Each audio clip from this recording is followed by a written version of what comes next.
All right. As you know that we're on this book called The Garden of Emunah.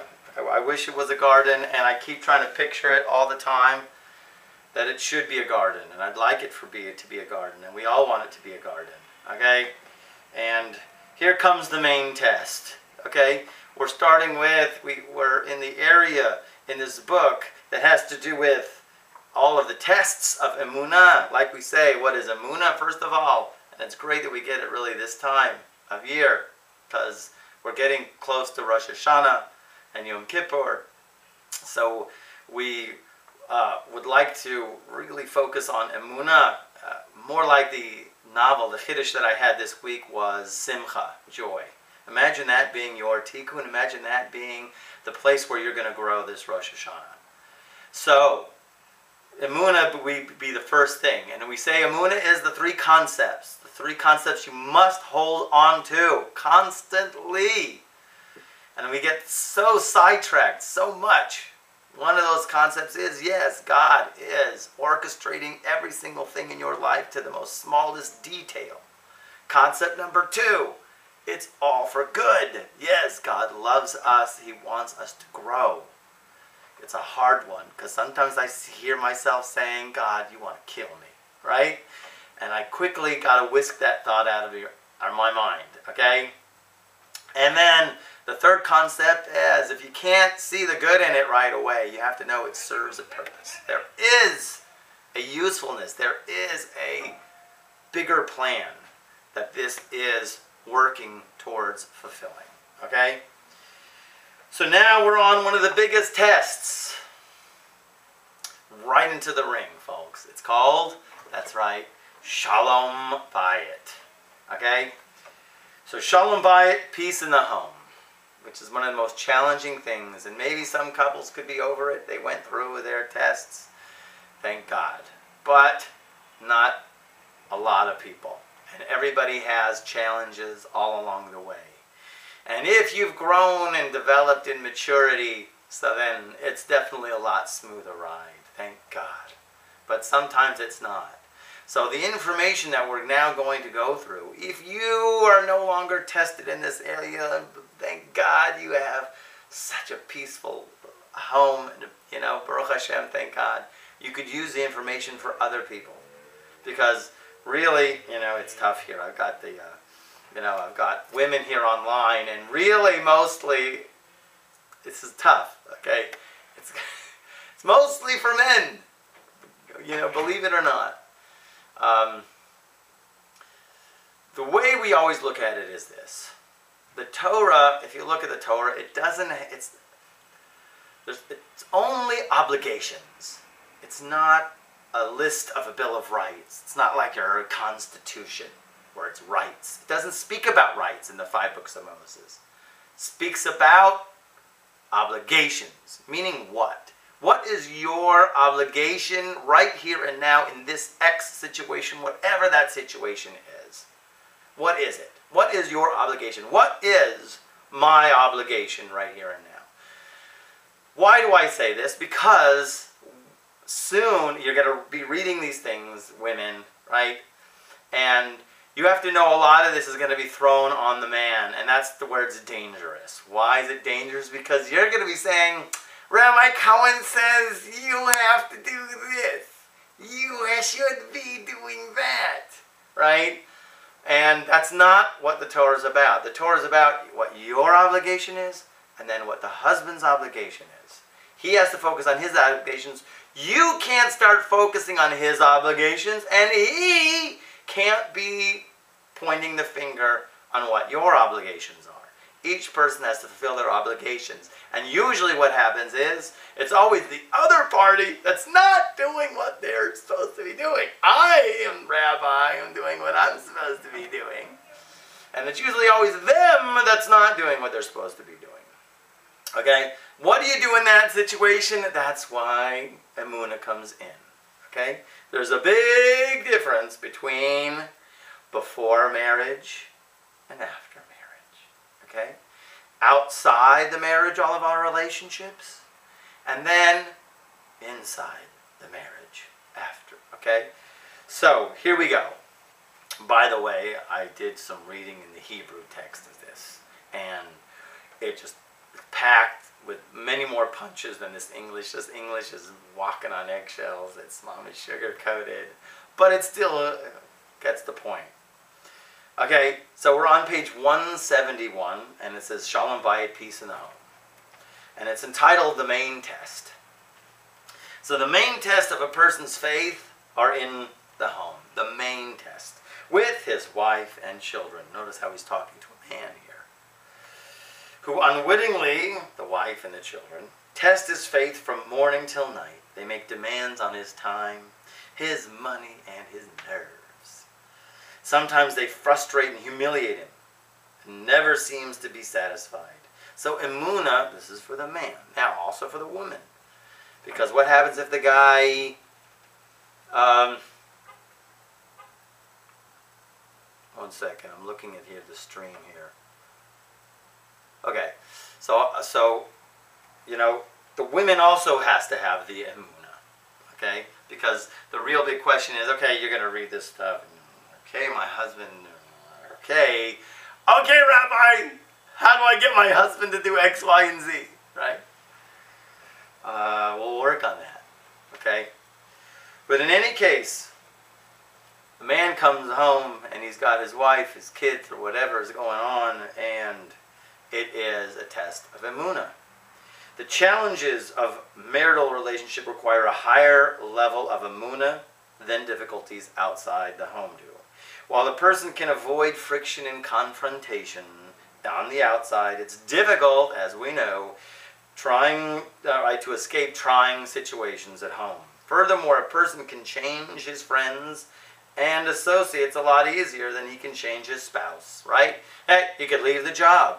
Yeah, this person I'm really uneasy with, I don't have to, begin that relationship with this friend anymore. I don't have to see them, right? So, that's easy. But once the marriage has been made, right, it's totally different, right? It's much more obligating. And I know everybody in the back of every mind is jumping to, well, there's divorce, right? That's not a great path, okay? As you're going to see what he's going to say, hey, we know it is. It happens. Many women are. But as we see here, we know that we're all here on a mission. And one of the main muscles that we have to work on is the muscle of Emunah in terms of our spiritual souls. So here in terms of marriage, it is the ultimate breeding ground, the ultimate area where a person's Emunah has to grow. It's tested constantly. As opposed to a person who's before he's married. Yeah, he's not very much challenged. Yeah, I know. Oh, listen, I was single for many years, and it was a very big, huge challenge of Emunah for me. Huge. But nothing like when you get married. Okay? Page 172 at the top. The true tikkun, or soul correction of a person, begins only once that person marries. Boom! Right? Unmarried people normally manage in life without having to invest concerted effort, it says, I would say concentrated effort, in acquiring Emunah. But the demands of a wife and children make life unbearable without Emunah, right? So you have to ask, why is Emunah so important in this instance? So the idea really is, if you think about it, that before a person gets married, right? So you can date this person, that person, choose this person, that person, you get along with this person, you don't get along with that person. But once a couple, goes under the wedding canopy, once they do that, then it's meant to be, because that's what Emunah is about. Emunah is, once it happened, it was meant to be. It goes that way all across the board, even with mistakes that we made. We've learned this already. So, even those situations where a person, once you've been under the chuppah, it's meant to be, because it happened. You can say, well, it was a mistake. We don't say like that. Emunah people don't say that. Okay? It's not a mistake. Okay? So, This is why the first rule is, it's meant to be. Okay? The husband's crazy. The wife is crazy. Right? Or they have this habit, that habit. Right? That's where the main tikkun comes in. But the first level is to know that it's meant to be. And you're meant to be with that person. Okay, going on the second paragraph on page 172. For example, unmarried people can normally avoid anyone they don't get along with so easy, right? For in most cases, they're not forced to maintain contact. When a person is able to walk away from a challenging predicament, his or her emunah isn't taxed at all, right? Where there's no need to cope, right? Right? So there's no test. So that we really don't want the test, but we can see that it's been given to us. On the other hand, a responsible married person can't simply walk away from a family. His wife and children are his diagnostic test of emunah. In the framework of a family environment, we can know whether he truly has emunah or not. Here's an example. Robert is a bachelor that works as a marketing representative of a big company. If one of his colleagues insults him or bothers him in any way, Robert has a quick tongue and even quicker temper. He's more than ready to heap a double dose of venom on anyone that steps on his toes. Sounds like a real nice guy. Sometimes Robert will roll with a verbal punch in order to preserve an image that he wants to create for his customers. It serves his best interest to appear on the outside as a distinguished individual of impeccable character, especially if it helps him seal a deal. In reality, Robert is short-tempered and egocentric. As we know, that's the main problem of all marriages. Ego, all right? People have to understand what it is the Jewish marriage and what it is the Jewish relationship is about, and most people just don't have it. Especially the youth and the generations these days. And this is what even if you say, thank God your relationship is great and you've worked out all your kinks in terms of your relationship, you have to use this for younger people because the younger generation are completely tainted, right? For many older people as well, they don't grow out of certain things. So we have to use these rules here to go ahead and try to teach younger ones what relationships are about. So in reality, Robert is short-tempered and egocentric. In a marital situation, he'd either destroy his wife and children, right? Or he'd end up divorced. Destroy meaning because he'll shame them to death. He'll make them so not at ease in their own household. There's actually a explicit law in the Shulchan Aruch that a man is not supposed to be a kaptan in his house. Kaptan has come from, the root captain actually comes from that. But kaptan is a Hebrew word meaning he can't be a particular. You can't have rigid rules, and the expression of those rigid rules. You have to be at ease.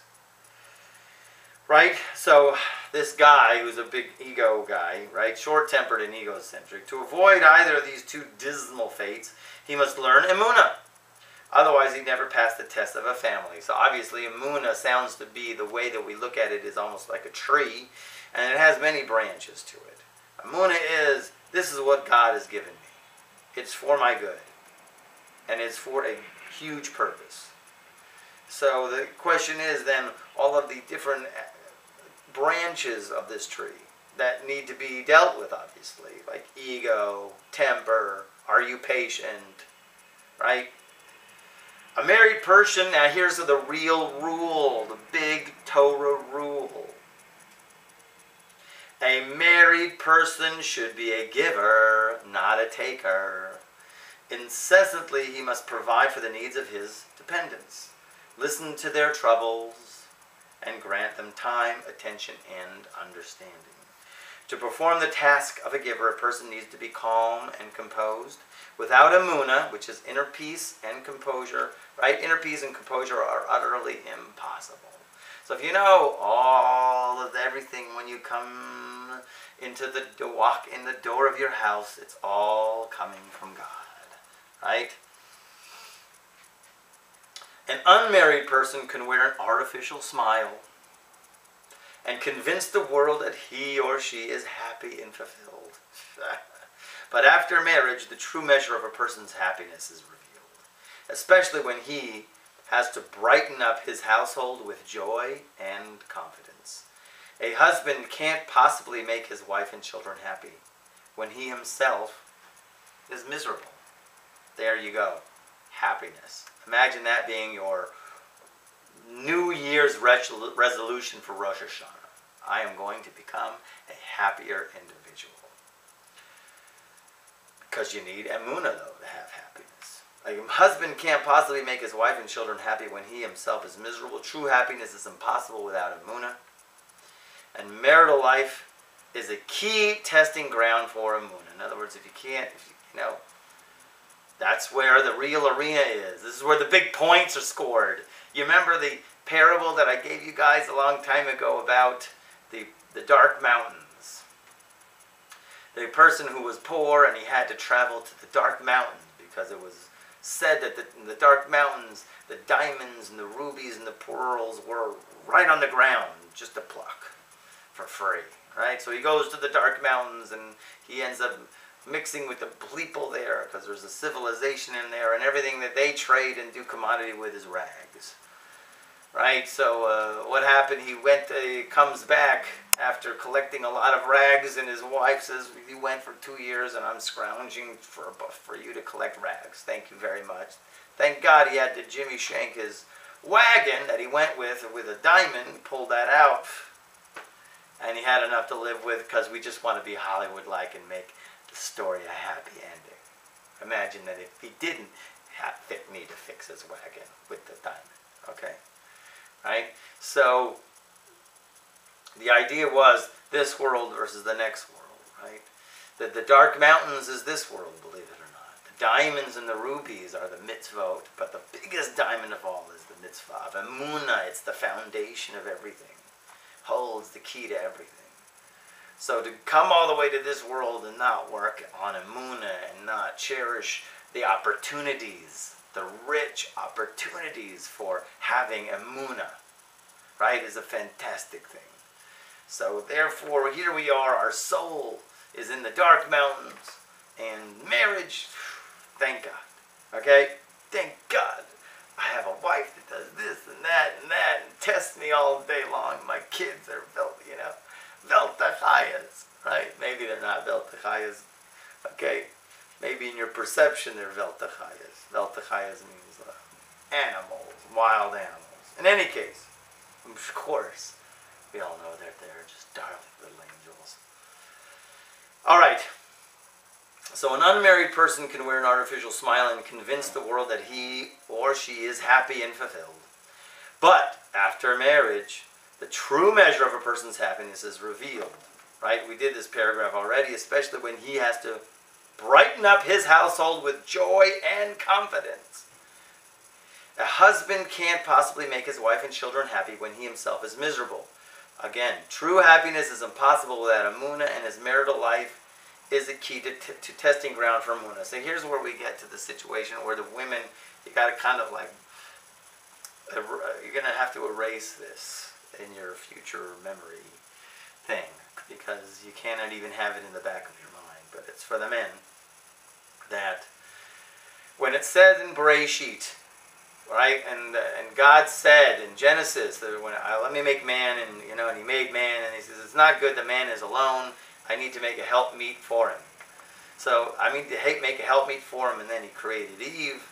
So the idea was the words of helpmeet. It's kind of like a weird. I don't have a Chumash, 5 books of Moses in front of me for the exact translation. They change it all the time.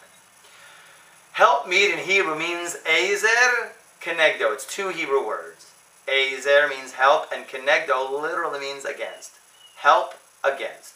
Let me, God is saying about man, let me make a help against him. Okay? Help against him? Again? You're either helping or you're against. It's kind of like these 2 words don't go together. So how is it understood? So the idea here is, the Talmud explains that help is, if the man is zoiche means he's clean, he's pure, he's on the right path. So she's a help for him. Right? If he's a shoemaker, she helps him make shoes. If he deals in stocks, she helps him there. She supports him. She doesn't nag. She doesn't give him tsuris. But if he's not zoiche, he's not clean, he's not pure, he's not on the right path, so then kenegdo, she's against him. That's basically the rule. The person came out with a whole book on it years later. I forgot the name of the book. But when it came out, even I was single and I bought it. Who doesn't want a happy marriage, right? But it came out that it was all on the side of the man. Right? The man was completely responsible. He's going along that lines to a major degree. But that doesn't mean that a man can't marry a crazy woman. Okay? But, like I said before, the Torah is about obligations. The man has his obligations. The woman has her obligations. The woman shouldn't point to the man saying, this is your obligations, and vice versa. But in terms of the man, he has the ability to set the pace of the household most of the time. Okay?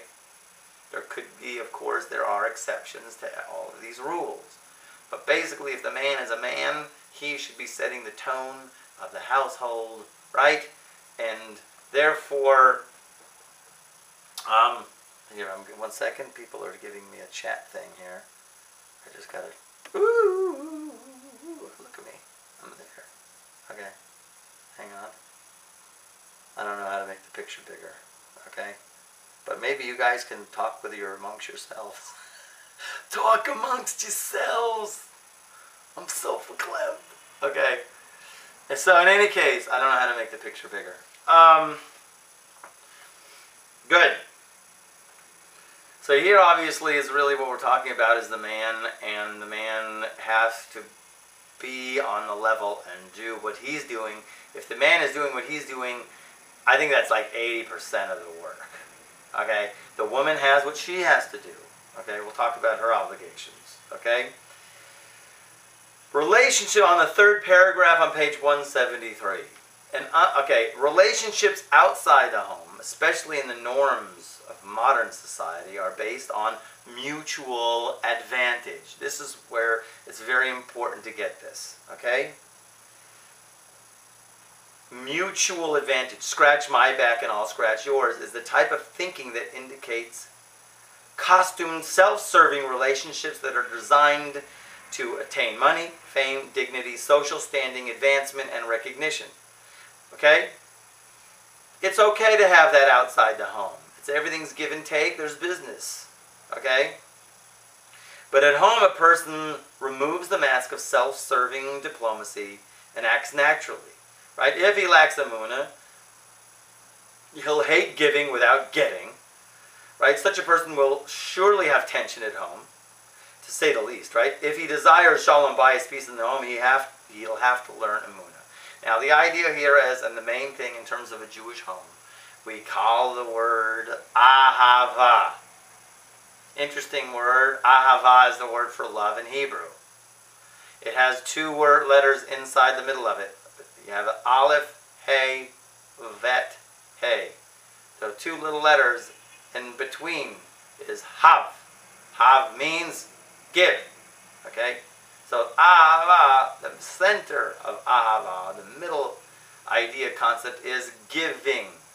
As a matter of fact, the rule is the more you give, the more you love. Okay? It just works like that. It's about your investment. I think of Noah. When it comes to my mind, the concept of Noah. Noah, we built the ark. It took him 120 years to build it. Everybody sees him building it. Right? He's hoping they'll get the message. He's hoping they'll change. Right? They don't change, the flood comes and everybody dies, and then he's in the ark for about a year. And he gets off at the end and makes a sacrifice and makes a prayer and says, God, please don't do this anymore. And God says, now you're praying for the generation when all the 120 years you're building the ark, you didn't pray for anybody else. So what happened? Yes, before he was a righteous person, but he was the type of righteous, according to many commentators. It was kind of like, there's the righteous guy who says, well, I know I'm doing right, right? And, who cares about anybody else or praying for anybody else. But something changed. See, when he was in the ark, he was constantly around the clock feeding the animals and taking care of the animals. Around the clock. till he was coughing up blood. Literally. He was late to get to the lion. The lion gave a smack on his leg and he was lame for the rest of his life. Right? So that year where he was constantly investing and giving changed his nature and made him to be the individual that came out of the ark and was able to pray, please, the world should be preserved from now on and no flood should ever come upon the world. The idea of hav, of giving, it affects a person. Okay? And that's the difference between most marriages, and people have this concept of a marriage that it's, it's a give and take, and that's so wrong. Okay? The field outside the house, that's give and take. You plant, you water, the field gives back something, right? This is not that arena. The home is not that. It's your opportunity to give. That's what it's about. Okay? And you can't give unless you have Emunah, because you really need Emunah, because you're just going to be outpouring and pouring and pouring. And meanwhile, you're so tempted inside to point that finger and saying, I'm doing what I'm doing. Are you doing what you should be doing? Okay? Emunah and Shalom Bayit, going on page 173. Emunah and Shalom Bayit are directly proportionate. Right? Here's an important rule of thumb.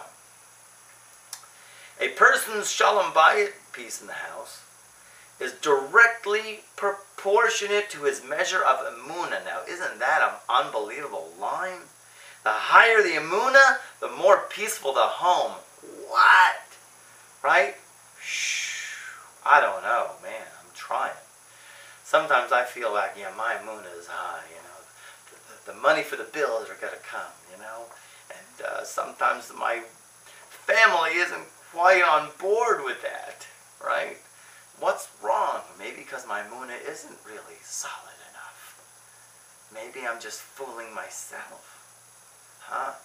Okay? So if you, or let's say, let's not get into even something external outside the home, like paying bills. But let's say a man who has a wife who's crazy, or the woman has a man who's crazy, right? So, do you have the Emunah that this tikkun is your tikkun? It comes from God. All of his chesronot, what we call his character flaws, are here in the house. And you now have the unbelievable opportunity to be patient with that. And to try to guide him in a positive way instead of criticizing and harping on him. Because criticism, usually, I don't know why, people just, they think it's going to help. And, in order to give rebuke, you got to be on a really high level to give rebuke. You got to be unbelievable. Otherwise, what do you... your criticism, your bad-mouthing is really going to make, I'm changed man, thank you, I'm a changed man now, right? So, the woman has to have Emunah. Hey, his flaws come from God too. I married this man with all of his flaws, with whatever he has. This is what it is. And imagine now yourself going through the relationship with a greater sense of Emunah. Wouldn't you have a greater sense of peace? And same thing for the man, for sure. A husband and wife, okay, once a person marries, he or she can really attain lasting, real Emunah. See, before you're married, it's fake Emunah. Maybe it's just surface stick. But now, once you're married, special opportunity. The diamonds! A husband and wife must learn from the outset of their relationship to look at everything that happens in the home from the standpoint of Emunah. It comes from God. Everything. Both of them together. Are we in or not in? Almost every daily occurrence between them, their children, their family members, or their respective colleagues at work is a test of Emunah. Would you guys say not? Therefore, they need the constant support system of the three levels of Emunah, right? Which we said was everything comes from God, it's for the good, and it serves a purpose. There's a purpose for it. Emunah, tshuva, that big one, submission to Hashem's will, are not only the best problem-solving tools in the home, they are the only problem problem-solving tools in the home. This is his take, folks. You can agree with it, you can disagree. His take is, hey man, if there's friction in the home, you got to focus on what he just said here, which is Emunah, tshuva, and submission to Hashem's will. Okay? Emunah we talked about. Tshuva, something maybe that might be foreign for some people. Gee, I've really got some serious tension in the home. What is it that I need to figure out in terms of my relationship with God, the world? What is it that I'm doing that I need to go ahead and get back in alignment? Where am I out of line? That things aren't flowing the way that I would like them to flow. So a person really has to consider that, okay? And then there's, the hardest thing, submission to Hashem's will. Oh my gosh. That means what? There's a will of God. And I have to submit myself to that will. That means if sometimes I want this, but I know deep inside Hashem doesn't want that, or he wants this, something else, can I let go of my will and perform his will? Okay? This could be tricky for a lot of people, because we have to let go of what we want and do what's right. Sometimes it helps me a lot of times if I contemplate, yes, I want X, but what's right? Maybe I should focus on what's the right thing to do in this situation. Let me hold on to that. See, because in the funnel of wills, how does will work? Will works with, there's like, look at it like kind of like a spiritually or mentally, psychologically, there's a funnel, right? There's a lot of wills that a person can have in a whole spectrum of wills, right? But really, when it comes to like right here and now, right here, right now, only one will ball can fall into the slot. Picture it's like a funnel with only one slot. So right here and right now, in terms of my functioning, my expression, only one will can be here right now. What is that going to be? Right? Am I going to choose that peace is the priority? Humble myself? Or, no, I'm right. I need to be right. I'm always right. I'm never wrong. He is always wrong. My husband is stupid. All right, here we go. Happy with their lot in life. All part of the movement towards, we are now moving towards a greater level of Emunah in our relationships. On page 174, the Gemara in Tractate Tainit tells a delightful and pointed story. Buckle your seatbelts. Rav Mani came before Rabbi Yitzchak ben Eliashiv and complained. I can't stand my wife, he says. She's not pretty. Shh. Now, Rabbi Eliashiv was one real huge man, right? He was one super tzaddik. So he says, what's her name? Rav Mani said that his wife's name was Hannah. So let Hannah be beautiful, declared Rabbi Yitzchak ben Eliashiv, a tzaddik whose every utterance was a surefire blessing. Hannah became gorgeous. Shortly thereafter, Rabbi Mani returned to Rabbi Yitzchak ben Eliashiv with a new complaint. Ever since you blessed my wife, she gets more and more beautiful. The more beautiful she is, the more haughtier she gets. Well, she's in the mirror all day looking at herself, walking down the street all, I don't like this. If that's the case, said Rabbi Yitzchak ben Eliashiv, then let Hannah return to her prior status. Rav Mani came home and was greeted by a smiling, pleasant, but ugly Hannah. What? Now, hey, Rav Mani is happy, right? He loved his new uglified wife because she was so modest and pleasant and completely his. Right? I thought about what she probably could be going through, right? When he comes home, right? She's like, oh, no, look at me, no, right? Imagine if Max Factor would hire Reb Eliashuv, right? Or Estee Lauder would hire Reb Eliashuv. Rav Mani, loved his new uglified wife. This Talmudic anecdote exemplifies how Hashem knows what's best for each of us. That's a pretty heady thing. Okay? You have to really integrate that. Hashem really knows what's best for us. Emunah in divine providence is the faith that everything Hashem does is for the best and for our ultimate individual benefit. With this level of Emunah, we're always happy with our lot in life, and that's the point. Who is a happy person? They say he's a rich man.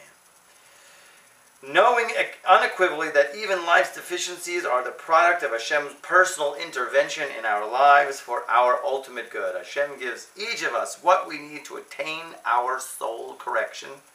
Soul correction. Do we want soul correction? And to accomplish our mission on earth. It's a bigger picture we're in. You've got to sometimes lose the focus of the here and now and know that there's a huge, bigger, very bigger picture that is happening right now.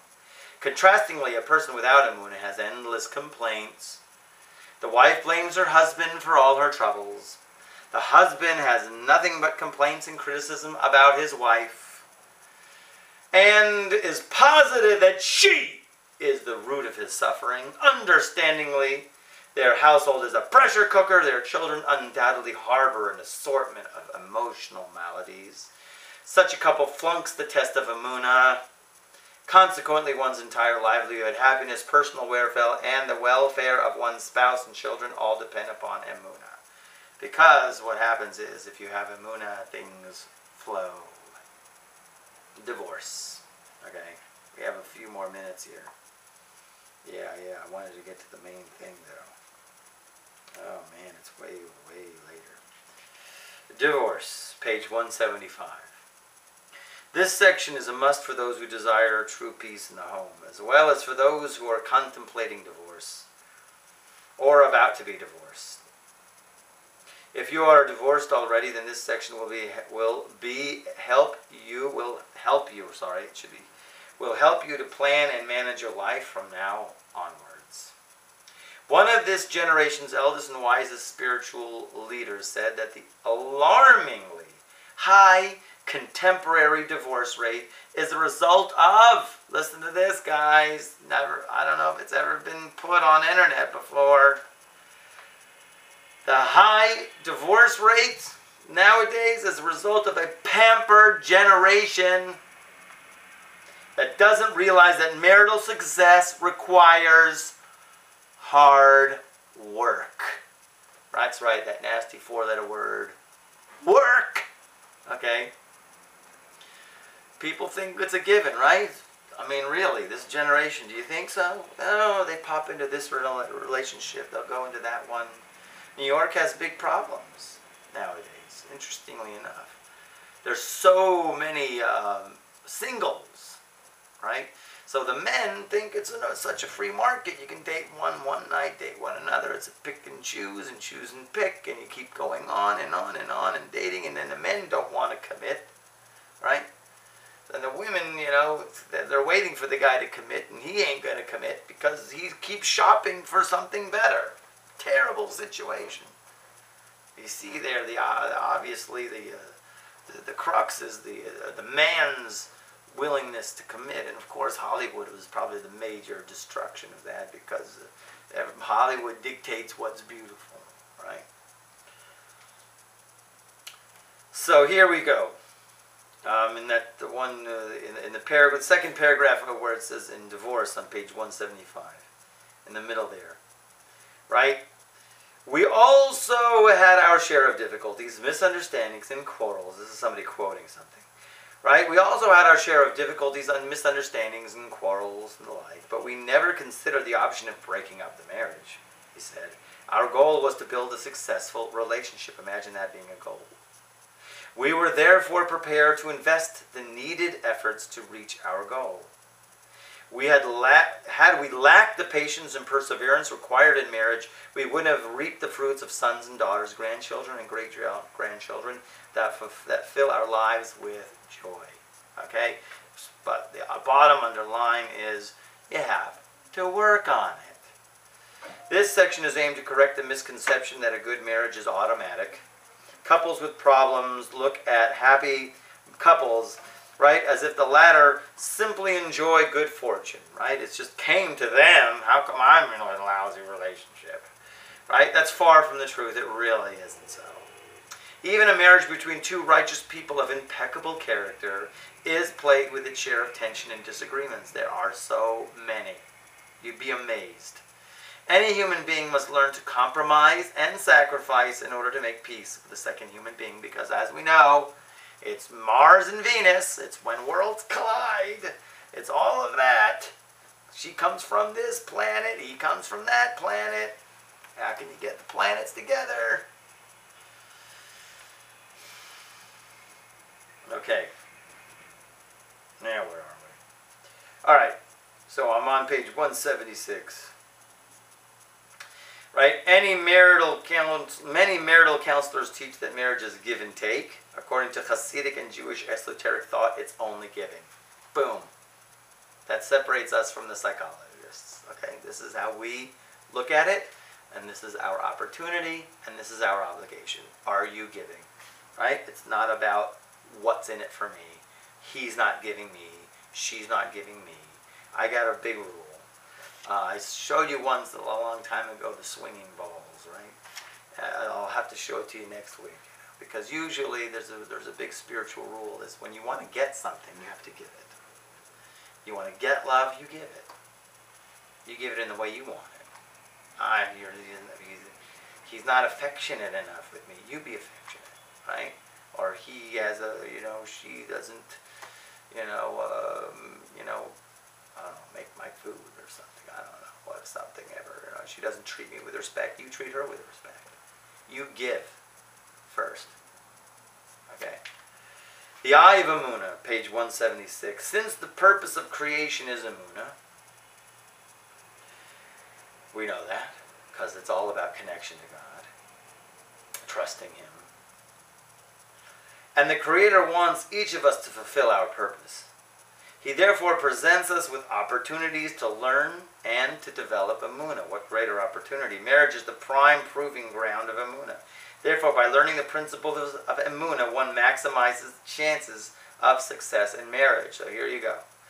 Conversely, the lack of Emunah is the root cause of divorce. That's an astounding statement. I would have thought ego. But maybe the root of ego is lack of Emunah. It kind of makes sense to me. Because ego means I am in control. Emunah is I'm not in control. Emunah is God runs everything. My only ability is only how I'm going to react to it. That's where my free will comes in. And the free will and the ultimate reaction is God is running the show. I can hardly wait to see how this is going to be an unbelievable relationship. I can hardly wait to see how God is going to remove the obstacles of unease in this relationship. Whatever it is, you got to have the right thought. Okay? Therefore, conversely, the lack of Emunah, on page 176, 4th paragraph. Conversely, the lack of Emunah is the root cause of divorce. That's astounding. A person with Emunah can overcome marital strife by way of tshuva and prayer. Never thinks about that. Those who lack training in Emunah often resort to divorce as a solution to their problems, but because they don't want to do tshuva and they don't want to pray, right? Usually they just throw in the towel, right? That's what's going on. Usually divorce doesn't clean a person's slate of problems. The old set of problems, tension in the home, quarreling and the like, are simply replaced by a new set of problems, lawyers, nasty hearings, alimony, child support, property and financial battles, and so on. More often than not, the divorce-related problems are worse than the marital problems are. Interestingly enough, without Emunah, unhappily married people blame their troubles on a long list of culprits, from What are their long list of culprits? A lying matchmaker, right, to nasty in-laws, and just plain old bad luck. But with Emunah in Hashem's divine providence, the person realizes that his or her own transgressions are the cause to their suffering, as we know. There are no tribulations without transgression. So, the idea or concept is tshuva, which means return, which means get in alignment, get on the path. Are you on your mission? So with tshuva and with basic coaching on how Torah expects a person to act in a marital relationship, anyone is capable of marital success, right? So before the marriage is definitely so much more than after the marriage. As long as a person fails to make tshuva and rectify past misdeeds, and this is where he got like kind of sugar-coated in the book, you know, because he got into specifically man's problems or man's issues, where man needs to go ahead and correct things that he might have done in his past that may get that effect, that come back to him in the marriage. So a person has to do tshuva. Women can look at their gossip levels and maybe other things, could be. As long as a person fails to make tshuva and rectify past misdeeds, marital suffering is perpetuated. The best marital counseling won't help a person that fails to make tshuva. That's an unbelievable statement, right? In other words, if you gotta it's like, okay, there we go. All right, we're back. All right, now I'm going to jump ahead just a little bit. We might come back to this, okay? Because I'm going to go to this unbelievable thing, which is really on page 181. If you go to 181, it's the top of 181, it says ignorance. So, most divorces are caused... Now, the women have to block your ears this time. This is the part where the women have to close up your ears. Most divorces are caused by the husband's ignorance of the principles of peace in the home. For example, a husband that isn't guilty of extreme behavior, right? Let's say he's not a wife beater, or he's not a criminal, makes a living, he's faithful, right? Can still fall on his face in marriage if he criticizes and constantly finding fault with his wife. He turns her life into a living death, right? So even, here comes the thing, there comes the bomb. Even with minimal instruction on marital success, a husband will learn that the first rule of peace in the home is to refrain from criticizing his wife, even when the situation is perfectly justified. Even when it's perfectly justified. Men, you have to keep your mouth shut. It always will backfire, and you know it. Okay? And women, of course, your eyes are still, you're still going like that. Right? We all know that. Okay? A woman wants to feel, now, of course, a woman wants to feel loved and respected.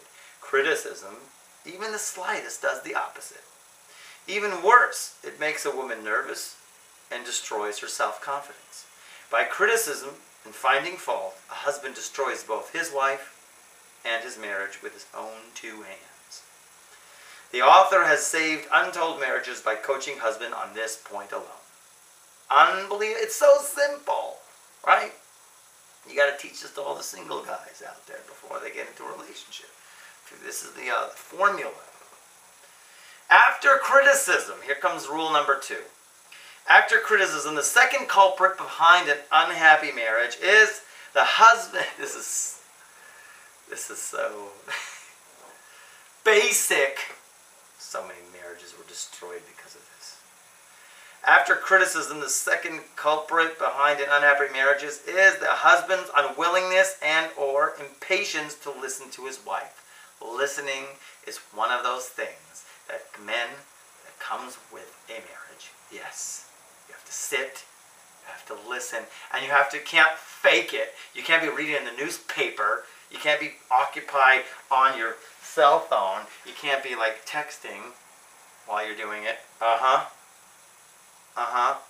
Okay? Really paying attention with all your heart. Okay? And the problem is that we're unwilling.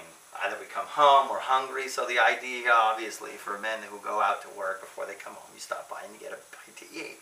You grab a Snickers bar or something. No mate will talk, going on.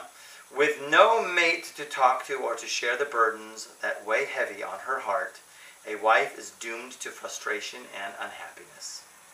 When she sees how her husband animately listens to other people, right, she becomes sorely insulted. He's paying attention to all these other people. All this energy is going to all these other people. Her entire aspirations in marriage were to find a soulmate that would make her happy and illuminate her soul. With a husband that doesn't respect her or cherish her enough to give her minimal attention, she loses all will to stay married. Period. Nakuda. Children are not even a consolation for a woman that feels unloved, neglected, or disrespected. Even though she has a deep dread of divorce, right? She'll demand it at all costs when she sees a hopeless future. A woman prefers loneliness to a purgatory of constant criticism and humiliation. Okay, so after the powder keg is blown, the amazed but ignorant husband shrugs his shoulder in innocence and he asks, "What did I do wrong?" Okay, he can't possibly know how he broke the rules of Shalom Bayit if he never learned them. Right, here's good news. It's never too late to learn. Now is the time to add Emunah in our lives. So this chapter hasn't presumed to cover all of life's test situations, but by applying the principles of Emunah that we've practiced in this chapter, we're certainly better prepared to meet any and all of life's challenges. And you can see the next pages goes into all of the other challenges that we have.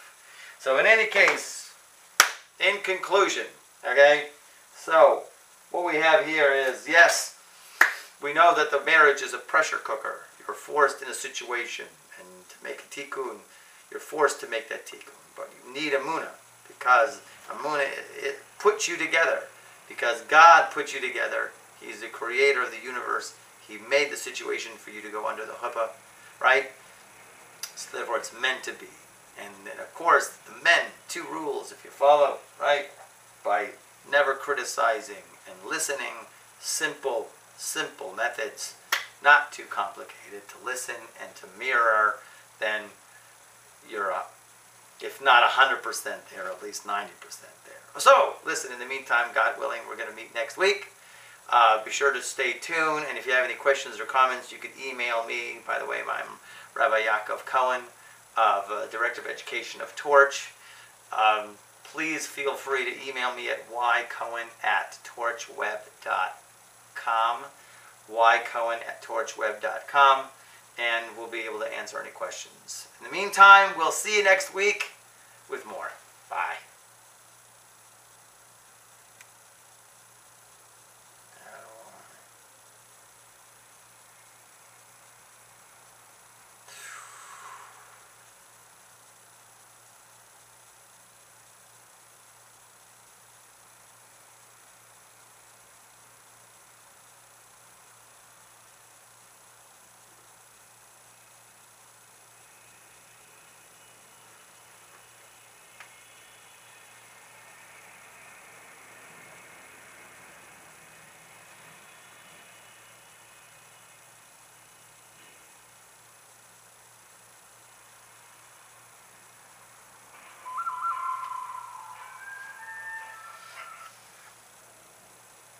Yo.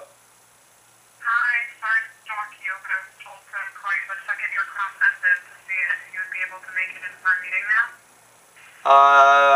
It'd take me a half an hour to get there. I can make it in. I'm a half an hour away.